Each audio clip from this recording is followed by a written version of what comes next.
mantawa ki kula min da kaina ma jin sirrina hakan shi ne zai sanya ruhina adira ya zo in dai ba kya sora tunda na ji waɗansu akan ki suke zagina inda taura san ba a yi sai da kora kira ana gefen ki na zuwa na sarara ko a ɗan aiki ɗauke ni da kore kura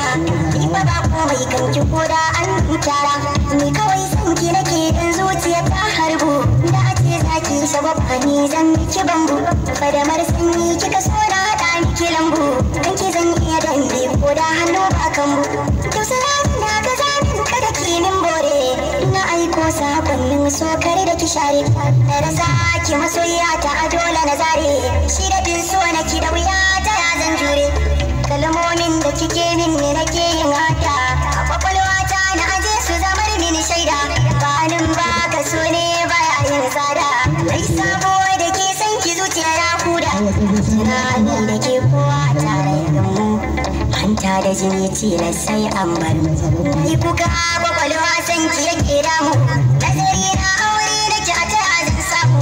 babu laifi da ni ke dai na yi wa kishi ko kallon ki na ga wani yanayi sai na tsane shi so ya danne na asa inda kyar zamini shi kin ji sako na fatan da ki karbe shi kada ki bari ya zama nan na yin kuka ni masoyi ne kan ki kamar zan hauka ki kira ni sharuɗai na ki kawai na ɗauka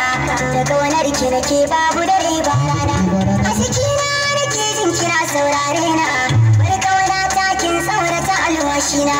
bakar ruhi kaunar ki tana ta gudana kire na zaku daure ki zamo gata na fatan wata ranki kira na habibi zan ji daɗi bai so da ko bayan raina ko da a ce a duniya ba numfashi na kin tuna wanda kike so ya zamo ni ɗaina kin tuna wanda kike so ya zamo ni ɗaina kin